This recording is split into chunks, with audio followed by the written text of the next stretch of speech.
April 10th, 1905. Somewhere in a market in Beijing, capital of China, in the final, rotting years of the Qing dynasty, a crowd presses in. They are not here to intervene. They are here to watch. At the center of the square, a young Mongolian man named Faru Li is dragged forward. He is thin, unkempt, already half dead from fear and exhaustion. Today, he will not simply be executed. He will be dismantled. What awaits him is called Lingchi, lingering death, more infamously remembered as death by 1,000 cuts. The crime. Faru Li is accused of murdering his own master, the Prince of the Ahan Banner, ruler of a region in Chinese-held Inner Mongolia. The official story is simple. The prince abused his authority. He violated Faru Li's wife. The guard responded by killing him. Whether this was protection or revenge does not matter. Under Qing law, the act itself is unforgivable. This is shejun, the killing of one's lord, a crime we might call regicide, a crime against the universe.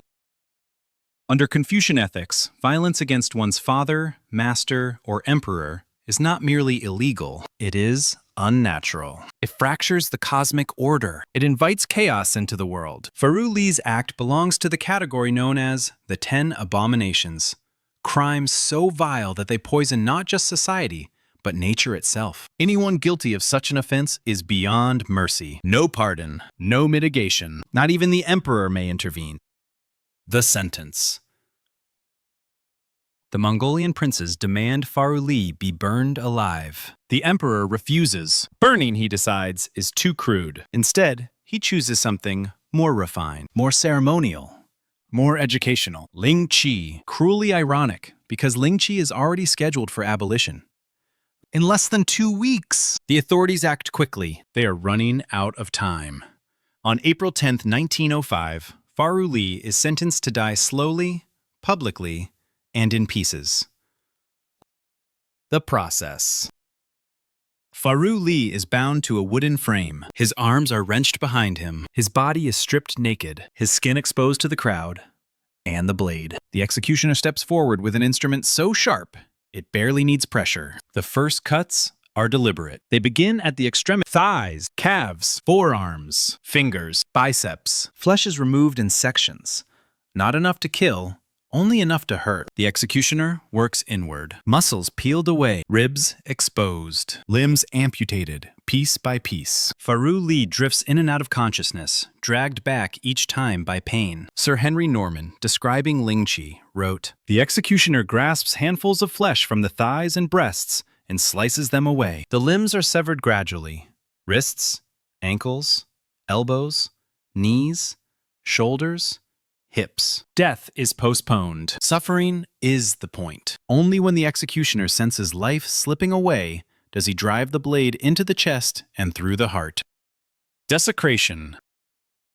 We do not know how long Faru Li endured. We only know it was not quick, and death does not end the punishment. His corpse is cut down. The scalpel is replaced with a sword. The body is hacked apart until it no longer resembles a man, only a collection of ruined components. This execution was photographed, some of the only real images of torture executions ever taken. They exist. They are real. They are unbearable. Look them up, if you dare. But don't say you weren't warned. The world reacts. The images horrify the international community. They fossilize Lingchi in global memory as an emblem of absolute barbarity. Yet China was already preparing to end it. On April 24th, 1905, Lingchi is officially abolished. Faru Li is supposed to be the last. Though rumors persist, a soldier in 1907 whispers from the 1920s and 30s, he remains the final recognized victim. An ancient punishment. But Lingchi is far older than Faru Li. Some trace its origins back to the 9th century BCE. It becomes law under the Tang dynasty in the 7th century CE. Its use rises and falls across centuries, not because it is ineffective, because it is controversial. Why Lingchi was worse than death. To Western eyes, Lingchi is physical cruelty. To Chinese thought, it is something far worse. Under Confucian belief, bodily integrity is sacred. Confucius taught, The body, hair, and skin are received from one's parents. To damage them is the beginning of unfilial behavior. Lingchi does not just destroy the body, it annihilates the soul. The victim is severed from ancestors, from lineage, from the afterlife itself. He does not arrive whole. He arrives fragmented, if he arrives at all. Attempts to end it. There were attempts to ban Lingchi in the 9th century. Again in the 12th, when poet Lu Yu condemned it. Life remains while flesh is stripped away. Sight and hearing persist. This disrupts the harmony of nature and shames a benevolent government. The practice survived anyway. By the 15th and 16th centuries, Lingchi was institutionalized terror. Mercy was optional. There was no single method. Some laws required 100 cuts. Others demanded 3,000. Sometimes families bribed executioners. Opium overdoses. Quick heart stabs. A mercy kill before dismemberment. Other times, there was no mercy at all. The worst of them all. In the 16th century, the eunuch Liu Jin was sentenced to Lingchi. His execution lasted 3 days, more than 3,300 cuts. By the end, nothing recognizable remained. The crowd hated him so deeply that they bought pieces of his flesh, eating them with wine to erase him completely. The Palace Plot, 1542. This is the story that inspired this video. Jealousy, power, alchemy, and mass dismemberment. Emperor Jia Jing. Empress Fang. 2 concubines, Duan and Ning. Jia Jing favors Duan. Ning grows resentful. Obsessed with immortality, the emperor consumes an elixir made from the menstrual blood of teenage girls. Starved, sick, enraged.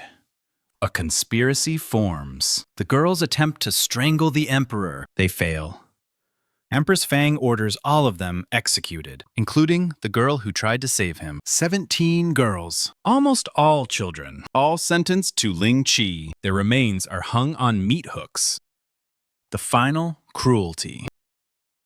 3 days later, the emperor awakens. He sees the bodies. He learns his favorite concubine is dead. He never forgives his wife. 5 years later, a fire consumes the palace. He orders the guards not to save her. She burns alive. Everyone in this story dies, except the emperor, who claims it was all the will of heaven. So remember, if you want to die whole, never mix love with power. It was already dark.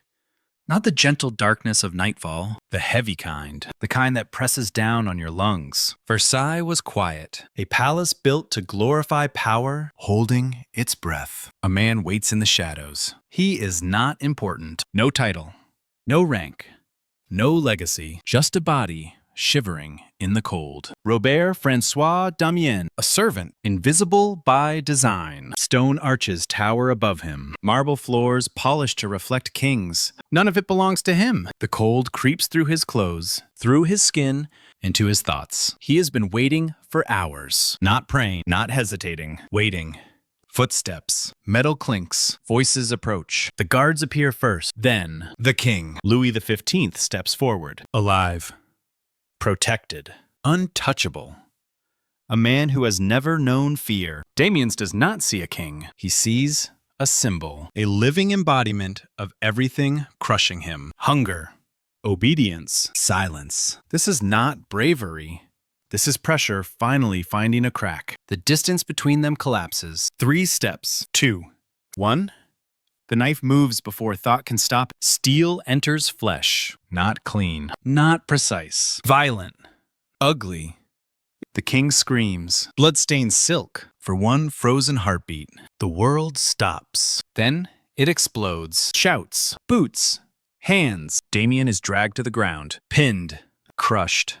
The knife is gone. The blood is real. The king lives. That is what matters. That is all that matters. Damien stares up at the stone ceiling of power, and without yet fully understanding it, he knows this was the last moment of his life that still belonged to him, because what comes next is not justice. It is a message. A mind under pressure.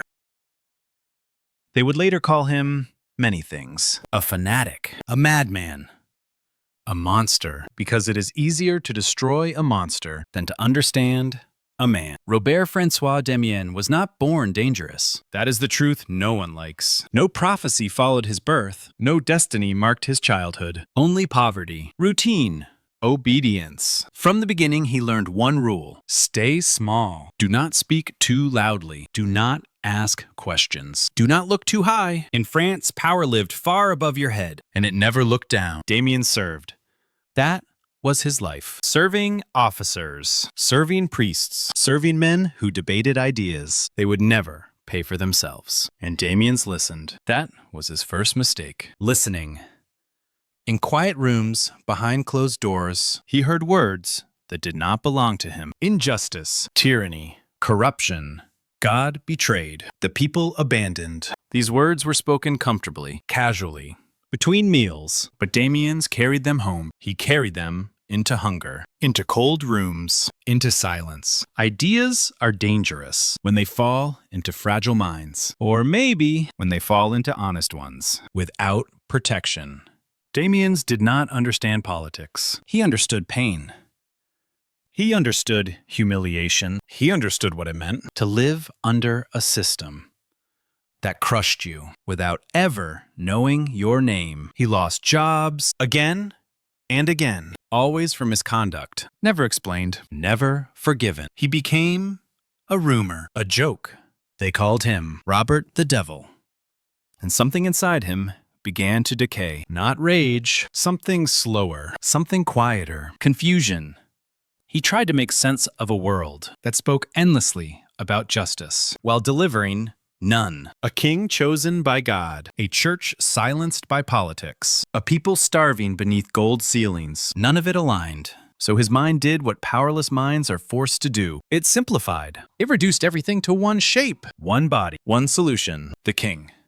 Not as a man, as an idea, a symbol standing still long enough to absorb centuries of anger. Later, under torture, Damiens would say something unsettling. He would insist. He did not want to kill the king, only to touch him, to wake him. This was not innocence. It was delusion, the kind born when a man believes suffering has given him a mission. Damiens did not believe he was evil. That is what makes this terrifying. He believed he was necessary.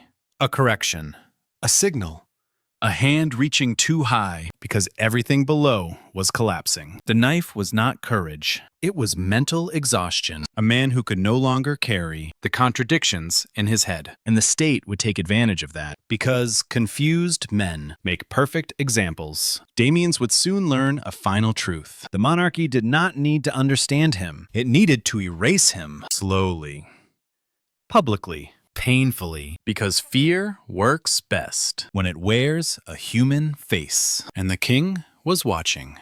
The king who refused to die. The palace collapsed into panic, not for the man on the ground, for the man bleeding in silk. Louis XV was carried through corridors, lined with mirrors and gold, leaving drops of blood behind him. The king had been touched. That alone was unforgivable. They laid him on his bed. Faces leaned in. Whispers multiplied, and for the first time in his life, Louis XV believed he was about to die. So he did what dying kings do. He called for a priest. He confessed, not quietly, not humbly. He confessed everything. The lies, the betrayals, the women, so many women, concubines, mistresses, names that had never mattered enough to remember. He asked God for forgiveness with the urgency of a man who suddenly realized time had teeth. Then he asked for his wife. The queen approached the bed, and the king apologized for years of humiliation, for the affairs, for the neglect, for loving power more than her. It was not romantic. It was administrative. A man trying to close his account with God. Then he asked for his son. The dauphin stood before him, and Louis entrusted the kingdom to the boy. France reduced to a bedside gesture. He had done everything right. He was ready. And then nothing happened. No darkness, no final breath, no judgment, only pain. Hours passed. Doctors whispered. Then they smiled. They told him the truth. The knife had missed anything vital. The wound was shallow, painful, embarrassing, but not fatal. Louis XV was not dying. He was going to live. Imagine the moment. The relief first, the warmth returning, the fear dissolving, and then something else, a realization. I survived. God spared me. The king did not see mercy. He saw confirmation. A sign. He had been chosen, protected, justified. And with that certainty came a new need. Vengeance, not justice. Vengeance, because a king who survives cannot appear weak. The court breathed again. Versailles returned to order. The mirrors reflected calm once more. The panic vanished. For everyone, except the man in chains, Francois Damiens was alive. And now he was a problem. A reminder, a crack in the illusion. The king had been touched. That could never be allowed to stand. Damiens was no longer a man. He was a message waiting to be written. And Louis XV had decided what language that message would use. Pain. The body as a warning. They did not rush to kill him. That was never the plan. Death would have been mercy. What the state wanted was time. Time to prepare, time to announce, time to invite the city. Francois Damiens was no longer a prisoner. He was a stage. They questioned him again and again and again. They wanted names, networks, a conspiracy, something large enough to justify what they were about to do. But there was nothing. No secret society, no accomplices, no master plan, just a man. That answer was unacceptable. So they replaced questions with pain. Pain slow enough to stretch hope thin before snapping it. They crushed his legs. They drowned him without water. They tore answers from a body that did not have them. Still nothing. Not because he was brave, but because there was nothing to give. Eventually, even cruelty grows bored. The verdict was written, not in law, in spectacle. Damiens would be executed, not as a criminal, but as a lesson. On the morning of the execution, Paris gathered. Windows were rented, balconies filled, children sat on shoulders. This was entertainment. Justice with tickets. They stripped him naked. Not for necessity, for humiliation. They paraded him through the streets, like an object, returning to its place. The man who once listened quietly was now forced to be heard. At the square, they gave him one last chance, one last lie. Name someone, anyone. He could not, because there was no one. So they began. They placed the knife in his hand, the same knife. They wanted the weapon to accuse the body. They poured burning sulfur over his skin. It barely burned. Even the fire hesitated. The crowd murmured, disappointed. So the executioner adjusted. Iron pincers sank into flesh, not once. Again. And again. Chunks of muscle torn away, slowly, methodically. As if precision could make this righteous, Damiens screamed, not like a villain, like a human being whose body had finally understood that this was not ending. Still alive, still breathing, they brought the cauldrons, a mixture of molten lead, oil, resin, wax. They poured it into open wounds, not to kill him, to mark him, to overwrite his body with the authority of the king. This was the message. This is what happens when you touch power. But even this was not enough. They tied ropes to his arms and legs. They brought horses. 4 at first. They pulled. Nothing. The body resisted, as if refusing to cooperate with the story being told about it. They added more horses. 6, 8. The crowd watched. The spectacle dragged on. Awkward. Embarrassing. The state struggling to destroy one man properly. Bones cracked, joints tore, flesh stretched beyond meaning. Still alive. At some point, the executioner stepped forward with a knife. Not to kill him, to finish the choreography. He cut into the joints. And then the horses succeeded. One limb, then another. The body came apart, piece by piece. Damiens was no longer whole, but he was not yet dead. Witnesses would later swear his jaw still moved, as if trying to speak, as if still asking a question no one intended to answer. They burned what remained. Slowly. Hours passed. Smoke rose over Paris. The lesson was complete. The king had spoken. And yet, something had gone wrong. The crowd did not cheer. They turned away. Some closed their windows, some covered their ears. What they had seen was not strength. It was excess. Not justice, but obsession. The body had been destroyed, but the warning had landed in the wrong place. Not in fear, but in memory. The backfire. The king believed the message was clear. Touch the crown, and the crown will tear you apart. But messages do not belong to those who send them. They belong to those who receive them. And France received this one with silence. People did not talk about loyalty. They talked about what they saw. A man screaming for hours. A body that refused to die. A punishment so excessive, it stopped looking like justice. Fear did not spread.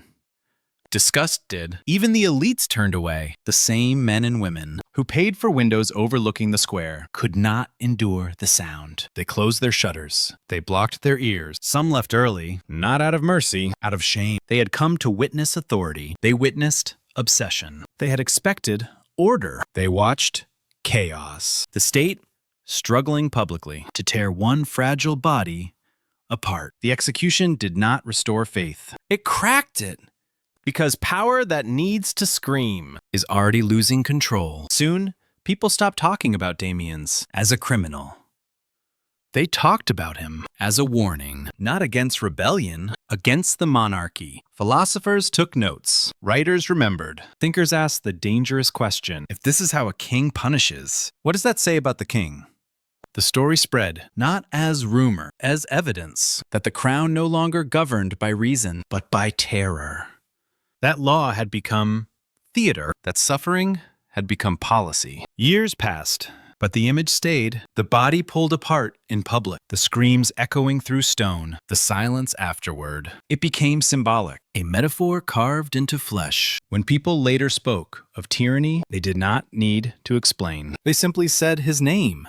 And everyone understood. Louis XV survived the knife, but he did not survive the memory. His reign never recovered its authority. He ruled, but no longer commanded belief. When revolution finally, it did not arrive screaming. It arrived nodding, as if to say, yes, this was inevitable.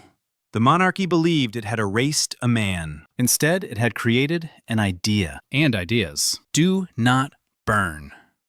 Robert Francois Damiens died without meaning, but his death created one. Not the meaning the king wanted, but the one the future needed. The last word.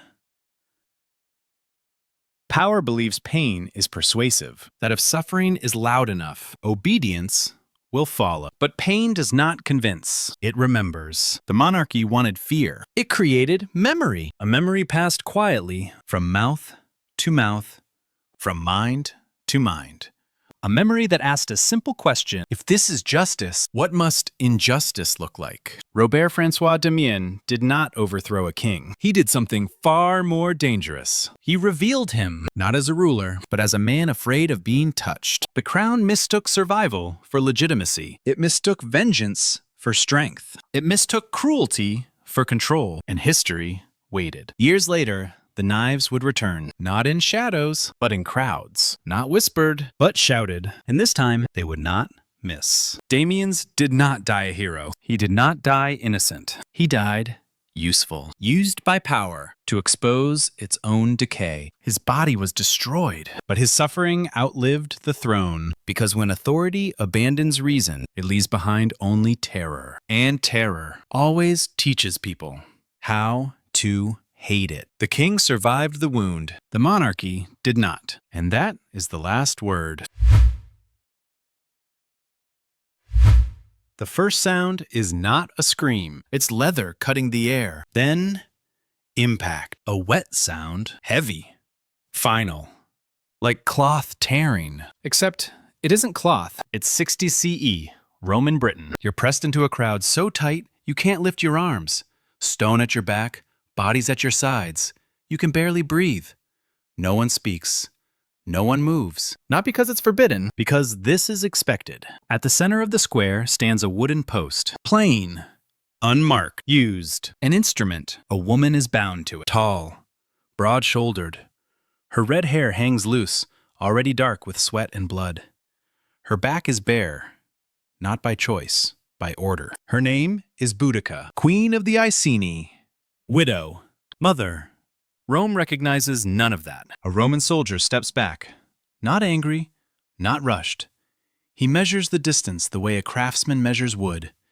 He lifts the whip, the flagrum, and lets its weighted thong settle. Metal. Bone. Purpose. The first strike lands careful. Boudica's body snaps forward against the ropes. Her breath leaves her in a sharp gasp. Her fingers claw at nothing. The second strike comes faster. The third is heavier. Skin does not behave like skin anymore. It swells, it splits, it opens. Dark lines bloom across her back, then tear apart, spilling red that runs down her sides and dots the dirt at her feet. The crowd shifts. Not in sympathy, in instinct. The smell changes. Iron. Sweat. Open flesh. Boudica does not scream yet. Her jaw locks. Her teeth grind hard enough to tremble. Her eyes squeeze shut, then force themselves open. She is trying to remain upright, trying to remain visible as herself, trying still to remain a queen. There is no rhythm. That is deliberate. Pain with rhythm can be endured. Uncertainty breaks people. A pause, then a strike. Another pause. 2 quick blows. Her knees soften. The ropes keep her vertical. Without them, she would already be on the ground. Her breathing shortens. Sharp pulls that scrape her throat. Each inhale burns. Each exhale is earned. Saliva slips from the corner of her mouth. She does not notice. The soldier steps closer, changes his angle. The flagrum bites lower, then higher. Each return tears something away. The crowd waits for a scream. It doesn't come. That disappoints them, so Rome changes the lesson. Movement at the edge of the square. 2 figures brought forward. Smaller. Unsteady. They walk badly, not because they are injured, but because they understand. Children understand faster than adults when the world turns hostile. Boudica hears them before she sees them. Uneven steps. A breath pulled too quickly into young lungs. She turns her head as far as the ropes allow. Dried blood tugs at her scalp. But she looks, because mothers look. The girls are placed in front of her. Not beside, not behind, in front. So there will be no doubt. The blows stop. Not mercy. Boudica understands before a hand is laid on them. She sees it in the soldiers' faces. The easing of tension, the casual confidence.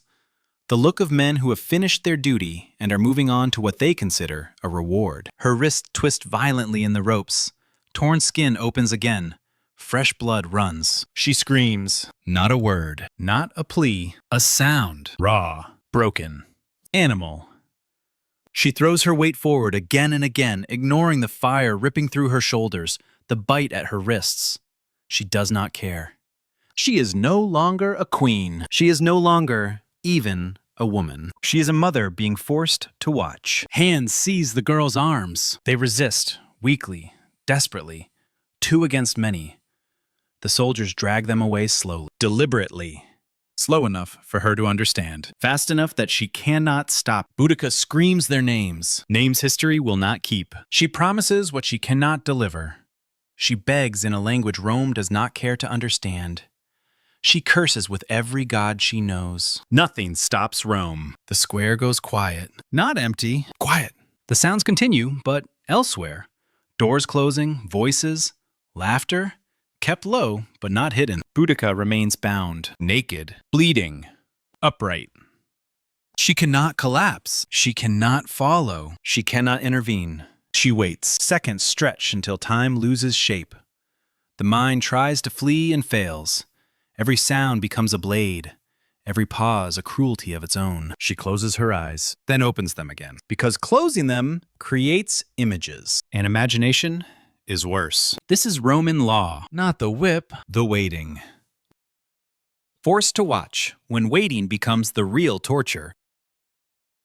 They leave her where she is. Not because they forgot her, because forgetting would be mercy. The square empties slowly. Feet scrape stone. Cloth brushes past flesh. Someone laughs too loudly, then stops. The sound travels farther than it should. Everything does. Boudica remains tied to the post. Her body has learned a new shape.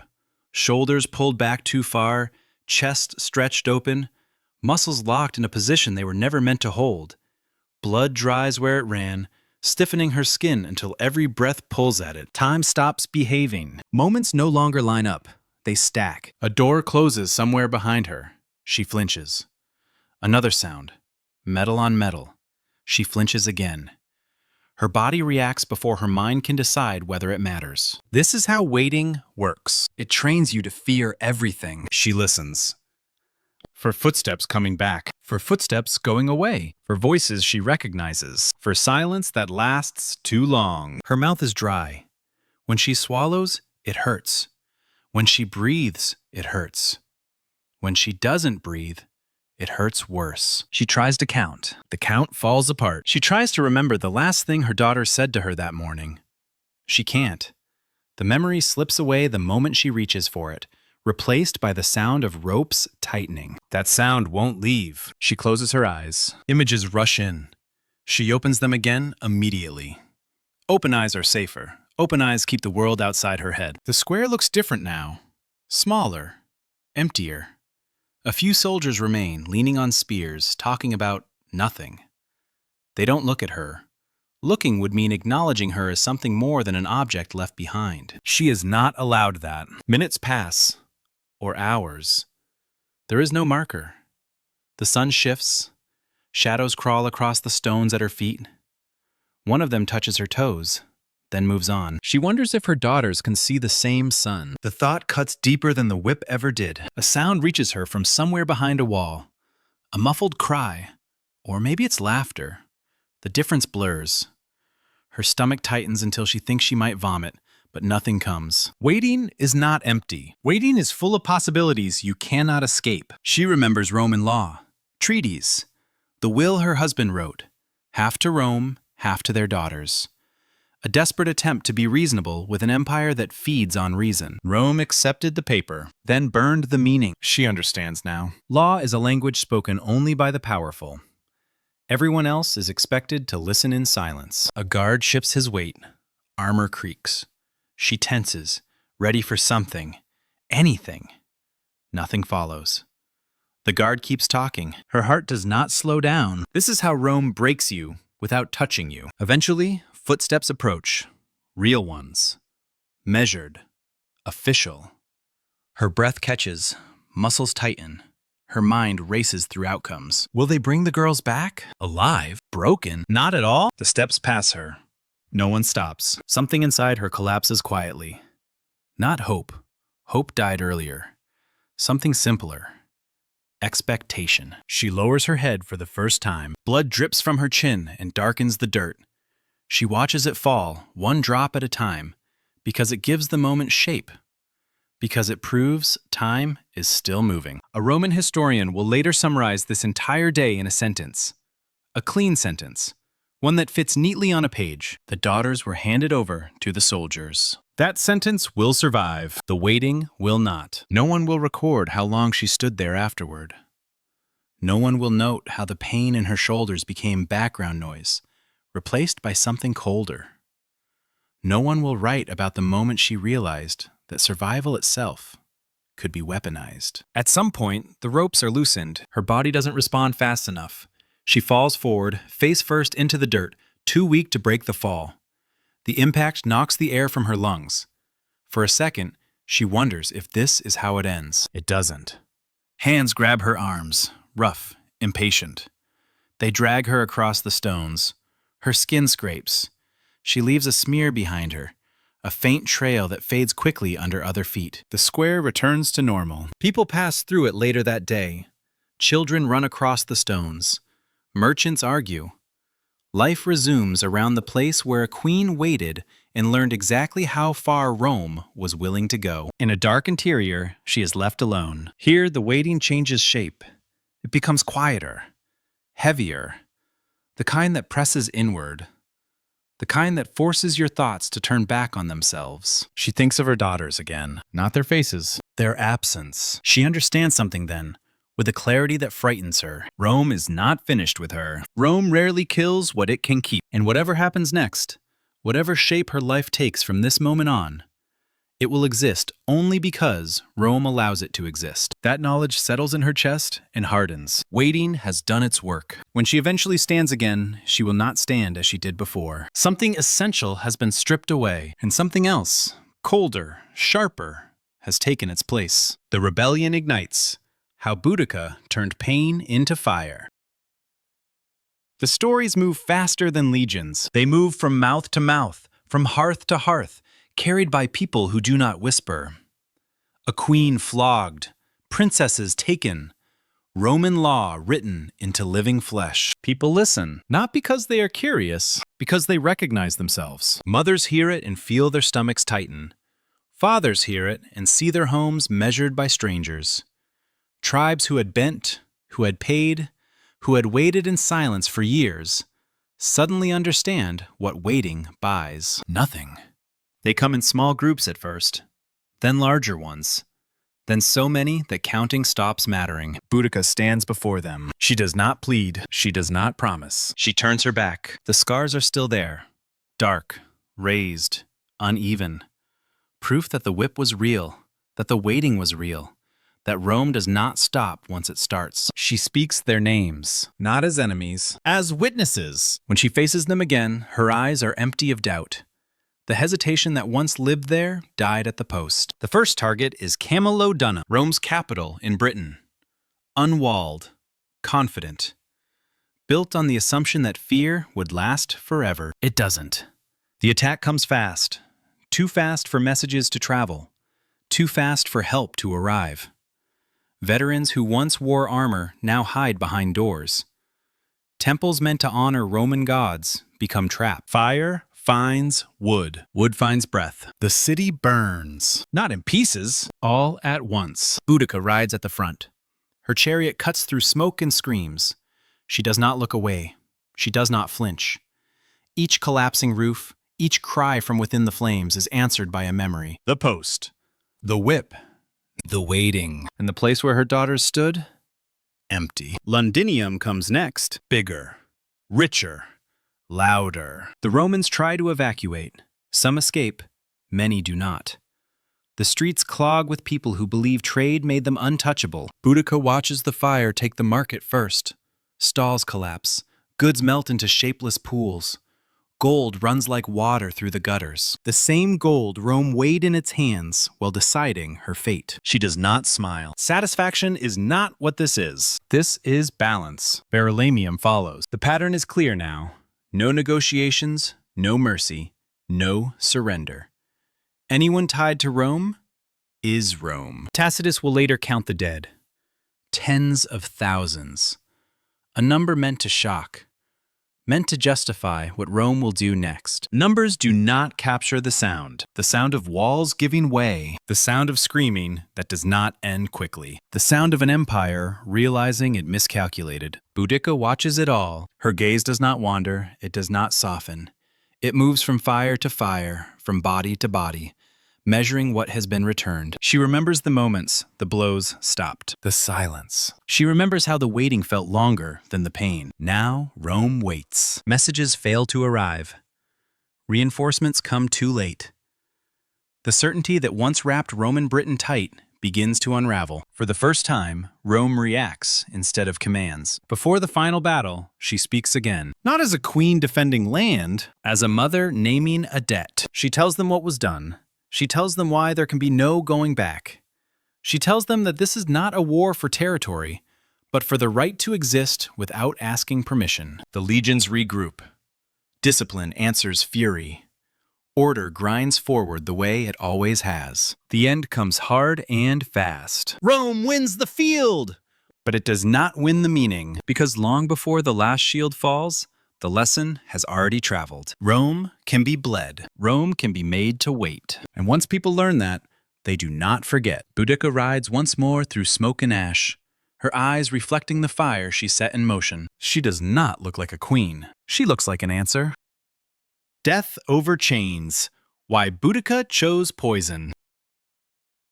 The battlefield goes quiet in a way that feels wrong. Not peaceful. Exhausted. Smoke hangs low, pressing against the ground as if it doesn't want to rise anymore. The dead lie where they fell. Roman discipline has done what it always does. Lines held, orders obeyed. Fury burned itself out against structure. Boudica knows this silence. It is the same silence that came after the whip stopped. The same silence that followed the waiting. She does not need a messenger to tell her what comes next. Rome does not forgive. Rome collects. She looks at the faces around her. warriors who followed her because they saw their own futures in her scars. Men and women who burned cities because they understood that obedience had already failed them once. They are watching her now. Not for orders, For meaning, Rome will want her alive. alive means chains. Alive means a parade. Alive means standing in front of a crowd that spits while calling it justice. She has seen that road already.